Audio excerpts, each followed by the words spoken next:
Hey, you're listening to Rising into Mindful Motherhood. I'm your host, Dr. Katie Wood. I'm a barefoot mama bear, pharmacist, integrative fertility health coach, and lover of all things nature and animals. I'm on a mission to have intentional conversations about the good, the bad, and the ugly when it comes to fertility, pregnancy, postpartum, and beyond. My mindful guest and I will be talking about struggles, wins, natural wellness, and how we grow and transform as we enter motherhood. My background in healthcare has shown me how broken our medical system is. My own struggles to become pregnant has shown the lack of support for mamas to be, the lack of guidance for women to have a nourishing and vibrant pregnancy, the isolation, mom guilt, and all the things we hold after bringing baby earthside. I want this platform to be a place where women can feel connected, safe, and supported to share and hear their stories. A place to use our voice to discuss and advocate about what we need and deserve as mothers. So let's dive in, shall we? Hello, and welcome everyone. Thank you so much for tuning in again to the podcast. If you're new here, welcome. Thank you so much for being here. If you've been listening to the weekly episodes, thank you so much for showing up again. It truly means the world to me to have you here, to have you listening. And I hope that you're sharing the message and the podcast with anyone that you know and love in your life, because just building connection and community with one another is absolutely what we need right now.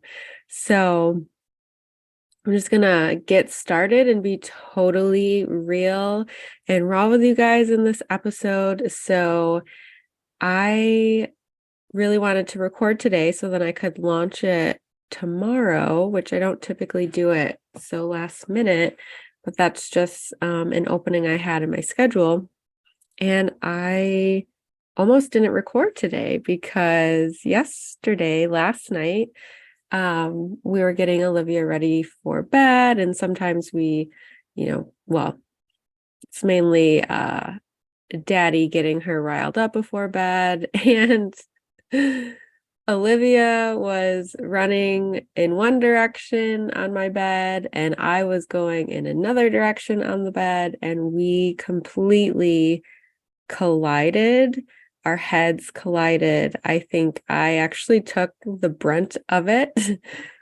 She ran right into the top of my nose, kind of on the frontal bone right above my left eye. And it was like instant pain. I mean, I basically just went into the fetal position and was holding my head. And it was like so bad and so sudden that my husband, Joel, was actually quite concerned. He didn't know how bad it was. We got some ice and I think Olivia was really actually fine, but she saw that I was hurting. So we both got our ice packs, and waking up this morning, my head just definitely feels a little off, a little different. There's not really any bruising. There's a little red mark. And honestly, my nose hurts more to touch than anything. Either way, wasn't totally feeling 100% when I woke up this morning. But, it's winter here in New York and the sun was out. It was shining. We did get some snow yesterday, so there was a fresh coat of snow. And typically, we have our mornings together. We do breakfast. I'll usually homeschool Olivia for about an hour, and then I'll get into work. But we didn't do that this morning. We just did breakfast and we took a walk together. We have a really nice creek area that's a couple blocks away from our house that we like to go and walk around, and there's a little creek access, and there's a little hill that Olivia sled down the other day, so she wanted to sled again today. So even though I wasn't feeling 100%, I was just like, let's just do it. And it was 24 degrees outside, which I don't like being cold, but I wore my snow pants, my scarf, my hat, I bundled up, and I felt so much better after taking that walk. So I got taking some family time, being together outside, seeing Olivia. I believe it was so much fun, very, sledding down that hill of September. And that's really the reason why I wanted to share this. Saturday night is I was how my weekend to work. You can kind of work that day, so it was definitely from not feeling really good to being able to shift to feeling happier and healthier. We had been trying for 10 months at this point, and this was the first positive I had ever gotten. Out so I just remember thinking, being in nature, being exposed to that morning sun in general, like especially in the winter months. Basically, if you're in the northern hemisphere, I'm not going to let, I know you understand, my hopes. So yeah, I just wanted to share that and just be real with everyone. I waited to, and I'm just happy that in the morning I'm able to record this episode. It was so you can tune in test, this week, I believe. And yeah, so the first solo episode I shared about my fertility journey the next morning. So then it was like, oh my gosh, one, I really want to share is this really happening? My pregnancy journey. I remember calling my OB's office and telling them, and I was told, okay, we can book you in for an ultrasound in like 5 to 6 weeks, I think it was. And I just remember thinking like, oh my gosh, I have to wait another 5 to 6 weeks before someone can like truly confirm that this pregnancy is happening. So I know most of you could probably relate with, fertility in itself really tests your patience and pushes that to the limit. So in one way, it was kind of like, what's another 5 or 6 weeks? But in another light, it was the longest 5 or 6 weeks ever, just to see if baby was okay. Was baby really there? Is there a heartbeat? I mean, this was my first pregnancy, so I had no idea what to expect. And it's funny because so many women that I've connected with in my community, it seems like different offices have so many different procedures in terms of how they see women with positive pregnancy tests. I've had women go in and see their doctor right away and get blood work and all this stuff, and that was not the case for me. So yeah, I had to wait. And I'll never forget going in for that first ultrasound with my husband and just seeing the little baby on the monitor.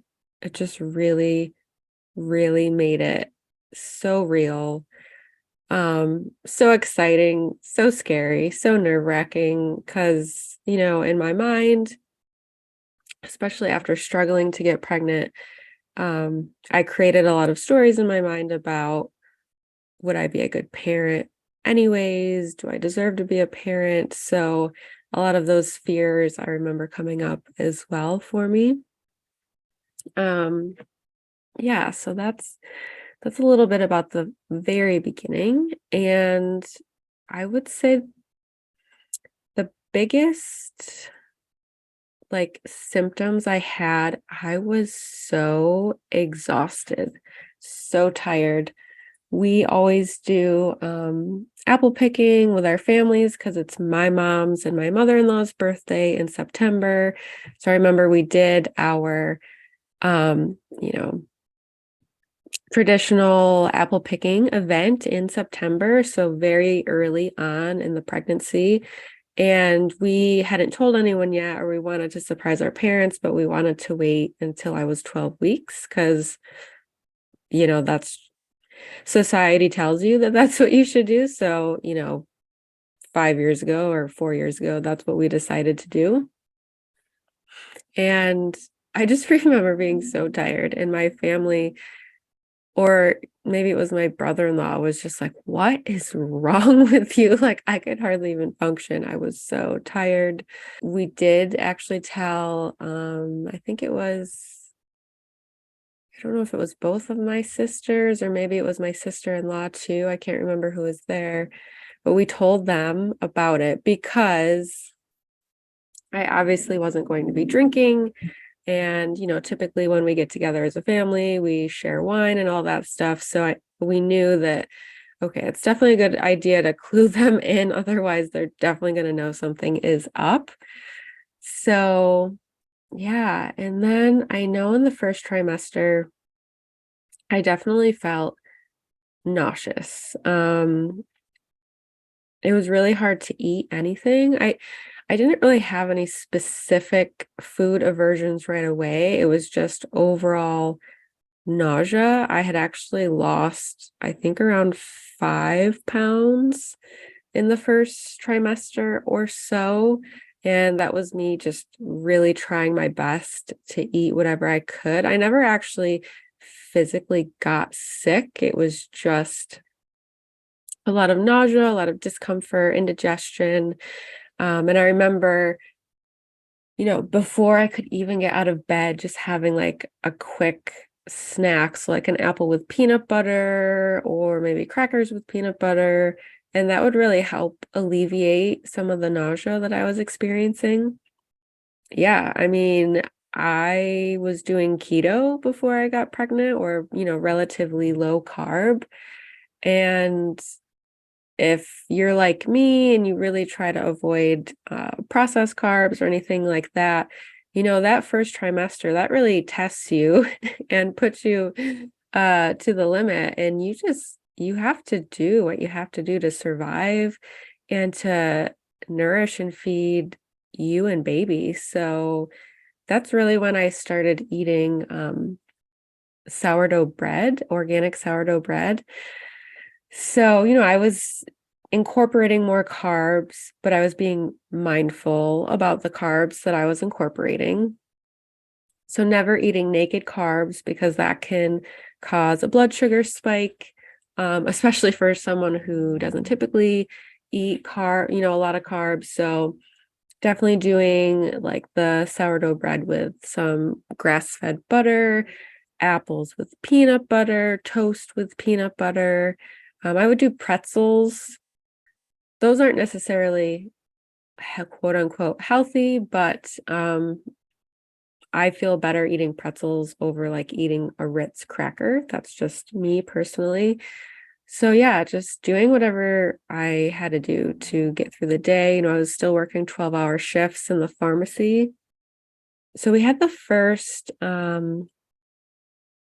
ultrasound and the technician didn't say anything to us, but after talking to the doctor, after they reviewed the ultrasound, they actually found a subchorionic hemorrhage. I'm pretty sure I'm saying that right.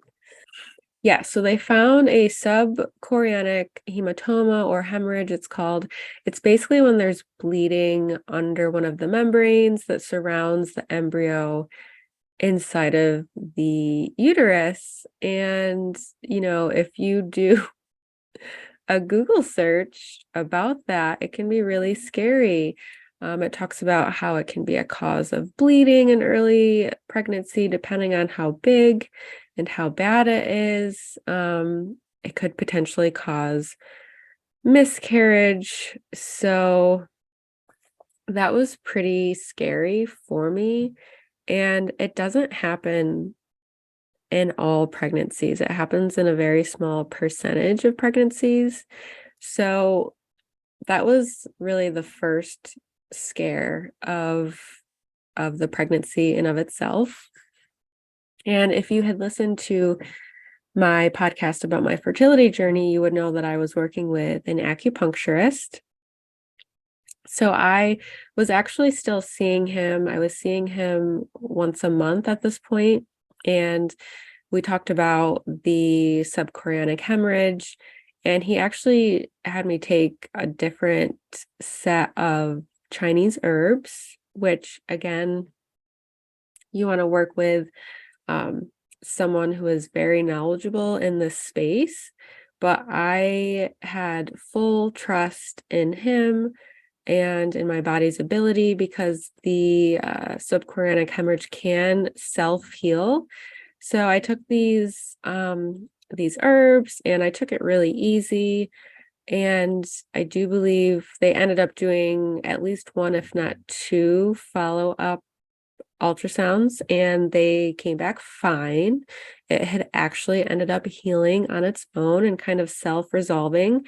So whether that was going to happen naturally or not, or if it was from using the Chinese herbs and the acupuncture, I don't know.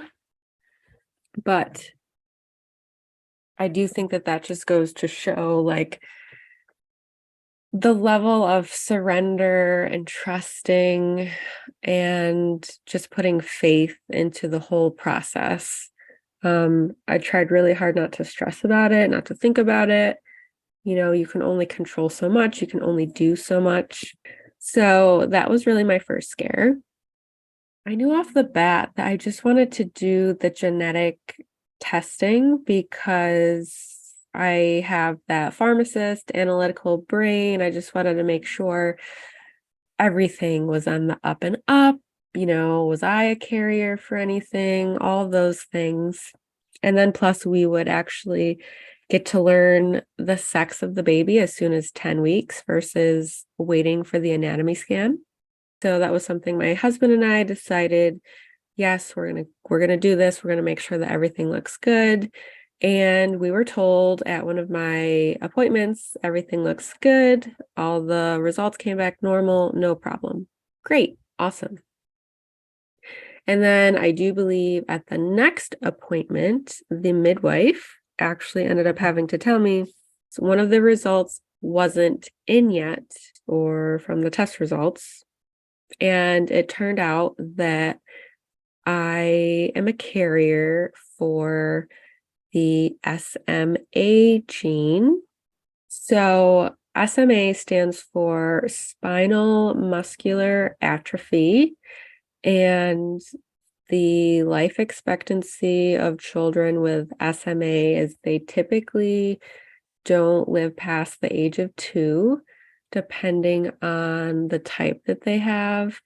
They could have very limited movement. They'd have trouble sitting without support, have trouble breathing, eating, and swallowing. So I'm a carrier for that.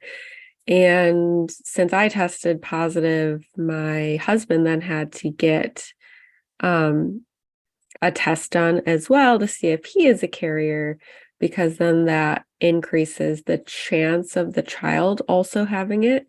So that took another couple weeks to wait for those results. And that was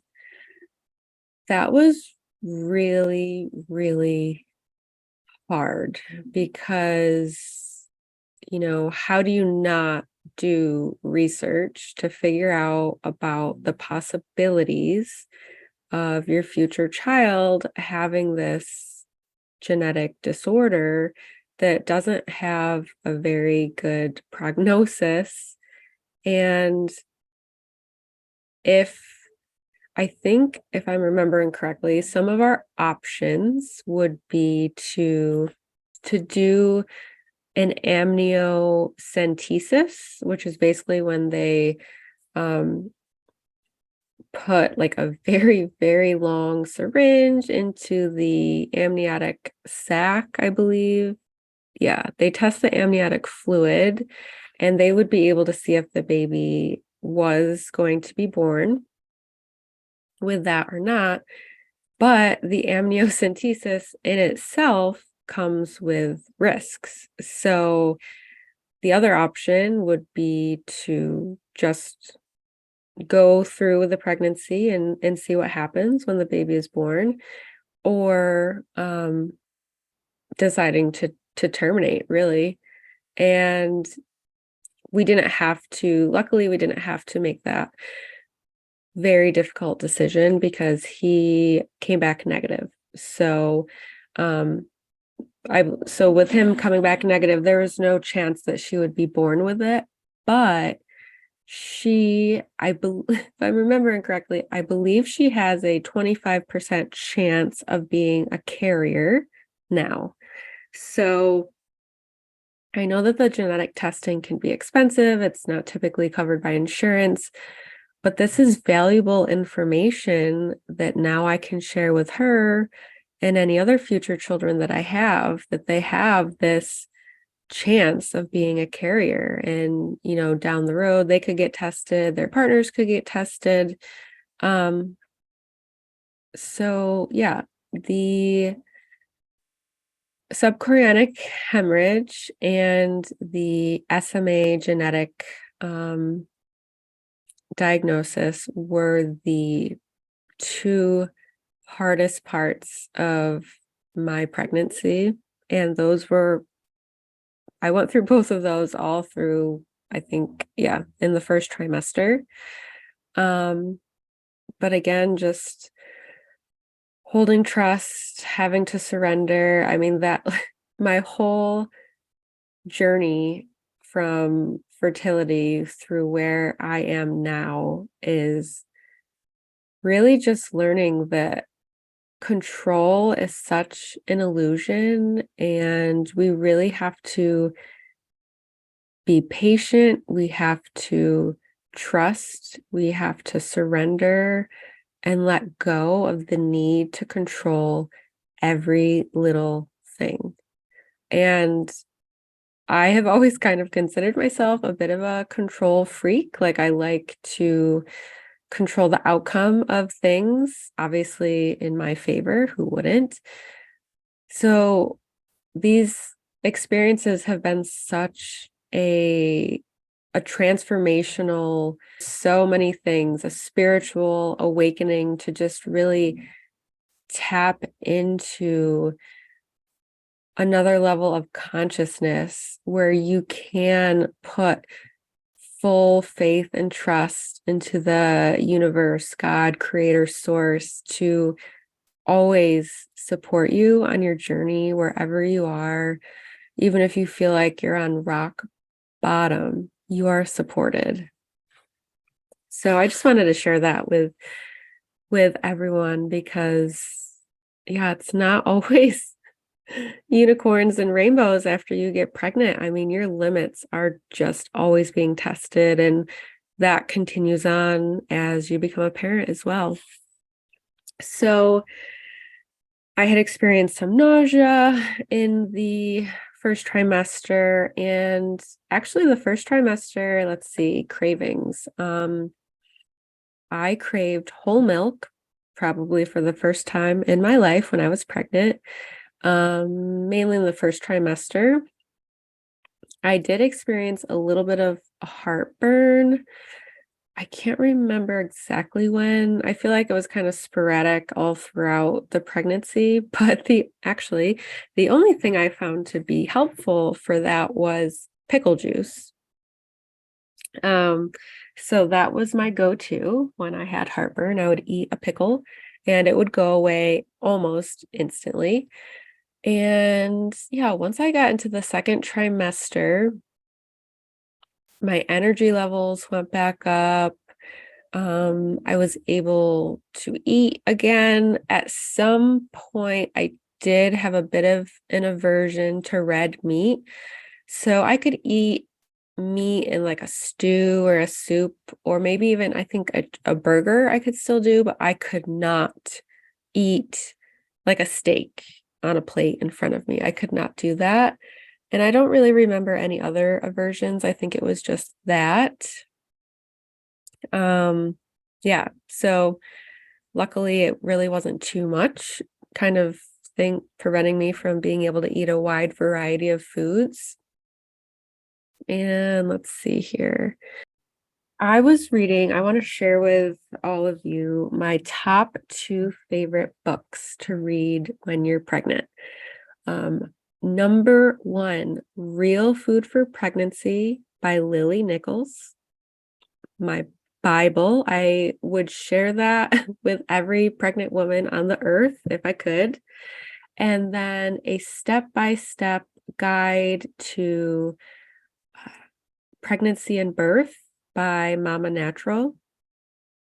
Those two books really gave me so much empowerment and education while I was pregnant and growing my beautiful baby, just making sure that I was eating all the right things, limiting all the right things, and educating myself on the week by week of my pregnancy, because so many things are happening, so many things are changing to you and baby, and there's a lot of different testings and things that you do along the way as well. So just keeping myself apprised and informed on all of the things to expect, really. So one of the things I learned in the step-by-step pregnancy book was about doulas, which I had heard about doulas before, but I don't think I really had much information. But basically, doulas are like your own personal cheerleader. So they are also very educated and informed. A lot of them are also educated in terms of postpartum, breastfeeding, and they'll be there with you while you're in labor, while you're giving birth. They can help your partner support you in the best way possible. They can help support your partner if they're going through a hard time. So many things can come up during pregnancy and birth, and they're just like your go-to person. And we decided that we're going to hire a doula because my birth plan or goal was to have a natural pregnancy with no drugs, no epidural, none of that. And that was another thing that this step-by-step book really helped with, was just educating you on all of the different things around birth as well. So it's kind of wild, but the first doula that we interviewed, well, the only doula we interviewed, she happened to live in the very small town that we live in. And we're about 35 minutes away from any of the closest hospitals. And the thought of doing a home birth had crossed my mind once, and my husband and I just thought, like, no way, that's not safe or too far away. We could never do it. And the doula that we had interviewed, and she had had a home birth 18 months prior. So that really got my wheels turning and just thinking, okay, so it is possible. Other women are doing it. Like, it is totally possible. Society will scare me and make me think otherwise, but if this is what we want, it's possible. So Mama Natural also has a birth course, an online birth course. My husband and I did it together. I highly, highly, highly recommend this course, and that you do it with your partner. No matter what you want for your birth, no matter if you're like, schedule C-section or give me the epidural, or you don't want any drugs, or you want to have it in a birthing center or a hospital or at home, this course lays out all of the options, all of the information, so you can make an informed decision on what feels good to you for your birth plan. I I urge you to do this birth course. And I have no affiliation with this birth course at all. Let's see. So after hearing my doula's experience and then doing this birth course, my husband and I decided about halfway into my pregnancy that we were going to switch and do a home birth. Yes, I know that might sound crazy to a lot of you, or maybe you're like, oh my gosh, that's amazing, I want to do a home birth too. Or maybe you have done a home birth. It's really becoming more common now in this modern day world. I mean, that's what our ancestors literally have always done, but it's becoming more common now. And we didn't make the decision lightly. Of course, as a pharmacist, we're both pharmacists. We did a ton of research. We interviewed the midwife that our doula recommended, and she actually only lives 20 minutes from us, so that was amazing. I'm pretty sure I walked into that interview with 3 pages worth of questions. I'm not kidding, 3 pages worth of questions, and I asked every single one. And we also went and did a tour of 2 of the closest hospitals. There's one in Cortland and then one in Ithaca. So basically having a plan B. If something were to happen, or if I were to get too tired, we would transfer to a hospital. So that way we would know which hospital we resonated with the most, which hospital would be most willing to carry out our wishes, like delayed cord clamping, things like that. So we did our homework. We didn't take it lightly. And it was a decision that we decided was best for us and our family. And so basically I switched from the conventional OB office and I started seeing our midwife. And I know that the experience that I got was completely different than what I would have received in the OB office. So I'm going to back up a little bit. Before we switched to the home birth midwife, I was at the point where they wanted to do the blood glucose test, so the glucola test. And basically that test is a chemical soup. There's food dyes, preservatives. It probably has corn syrup in it or something to make it really, really sweet. And I was not going to take that, especially after being on a relatively low carb diet. I knew that there was a really, really good chance that I could have a false high reading. So in the education that I learned in both of those books I just recommended, I knew what my other options were. And I told the midwife in the OB office, I won't be doing that. I will do a continuous glucose monitor, which is basically a little patch you put on your arm, and it tracks your blood glucose for 2 weeks. And it actually, at the end of the day, that would give you a better idea of your blood sugar regulation than a one-time glucola drink ever would.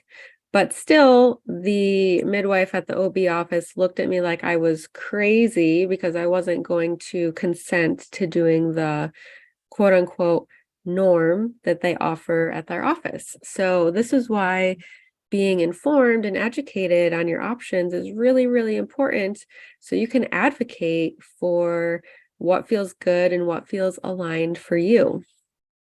So my blood sugar was completely fine. The only thing that I really found that spiked my blood sugar was grapes. So it was a really fun experiment. And I think that everyone should try a continuous glucose meter at least once a year or at some point in their life, because we all have different responses to different foods in our own way. So, and this actually just reminded me, there's just so many things that go on in 9 months of pregnancy. In the beginning of my pregnancy, Lily Nichols, in her book, Real Food for Pregnancy, recommends certain labs that you get tested. And one of those was vitamin D. Vitamin D is really, really, really, really important for your fertility, pregnancy, and definitely in postpartum. And that was another instance where I requested something, but because it wasn't something that they typically do, I was looked at like I had 8 heads. But let me tell you, they tested my vitamin D because that's what I wanted. And your doctor works for you pretty much at the end of the day. So our time with our home birth midwife was really, really nice, really peaceful, so calm, so reassuring. I mean, she just has had this presence and way about her energy. She was very, very experienced. She had years and years of experience in a hospital, and just transitioned into her own practice and began doing home birth delivery.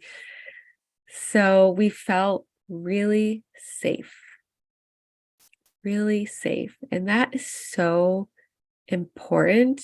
And I think it's taken for granted and not really always considered either. Like sometimes we just go to this hospital or go to this provider because it's all that's available to us, which I get. But what if you don't feel safe with that provider? That could be a tipping point for so many things to happen. A ripple effect, really. But luckily for us, we felt so safe. And, having it only be my first pregnancy, I can't really compare the experience, but just knowing what I know about pregnancies, I never had another ultrasound after my work with her. I think our anatomy scan was the last ultrasound we ever had. I know a lot of women will have ultrasounds throughout their pregnancy for different reasons. And I've heard stories about, oh, your baby's going to be big, the head is going to be big, they're going to be too big for you to push out. But the truth is, our bodies don't create babies that will be too big for us to push out. I think a lot of fear can be created when we kind of maybe know more than we should at the end of the day. I mean, don't get me wrong, I am so thankful for the options and the advanced technology that we have, but maybe it is just knowing a little bit too much. So anyways, I never had another ultrasound. We would go to her office. It was cozy. There was a nice couch. She had a fireplace. And yeah, I mean, the pressure was super non-existent. It just felt very comfortable, very welcoming. And I know when I was still seeing the initial midwife at the OB practice, she had told me, if you don't gain a certain amount of weight by the end of your pregnancy, we're going to have you drinking milkshakes every day or something like that. And, I didn't have that pressure from my home birth midwife. It wasn't like, oh, you have to gain X amount of weight. No, like she confirmed and really kind of held the space for me to feel safe within my body and safe within my body's intuition too. Like my body knew what to put on, what weight to put on for myself and the baby. So really, she really just helped me kind of feel connected to my body, cultivate trust within my body, and just trust like the inner wisdom as well. So that was a really, really nice experience. And the farther we got towards the end of the pregnancy, as we were getting closer to birth, I know that a lot of women will get checked to see if they're dilated at all or anything like that. And at the end of the day, you could be dilated for like 4 centimeters for weeks. But think about what that can do to your mindset. Like, oh my gosh, I'm 4 centimeters dilated. Like you almost expect it to happen soon because you're already dilated, but then what if it doesn't happen? So I was actually really thankful for that. I was never put under like any presumptions or concerns or whatever for looking at a measurement that really doesn't necessarily mean anything. For all I know, I could have been dilated for weeks and we didn't know at all. So I'm going to be doing another podcast about the birth in itself because that is a whole separate episode. And I know that there's probably so many things that I didn't even think to mention. Because like I said, so many things happen during 9 to 10 months that you're pregnant. And it was also 4 years ago. And I know any mamas out there can understand the mom brain that you get while you're pregnant and then also after you have your baby too. Sometimes things just are a little clouded. But yeah, all in all, it was a life-altering experience. It truly helped me understand and respect my body, what my body is capable of, and just, yeah, being able to trust and surrender to the whole journey because you cannot control every step. So even though, we had a little bit of a rocky beginning in the pregnancy and we had a couple of scary things come up, it ended up being such a beautiful experience. I loved being pregnant. And I think that's another thing that I'd like to touch upon too, is by doing a lot of the research that I did, especially with the Real Foods for Pregnancy book, I knew how to optimally support my health and my baby's health. And I didn't experience any pregnancy complications. And if I had, I wouldn't have been able to have a home birth. Since I was a low risk pregnancy, that's why I was able to have a home birth. If I had preeclampsia or anything like that, that could have derailed those plans for sure. So there was just so many things I learned just by doing a little bit of research, and I ended up having a healthy and vibrant pregnancy, and my baby came out beautiful and healthy. I actually ended up going into labor at 41 weeks and 6 days. So 1 day shy of 42 weeks. And I was still walking every day with my husband, mainly to try to coax baby to come out. But I was still being physically active. And I really don't remember there being too much discomfort at all either, which I know sometimes that can happen. Sometimes you can get really, really swollen. So that's why I think it's so important to really educate yourself on what you're fueling your body with. So then you can, help nourish a healthy body for you and baby.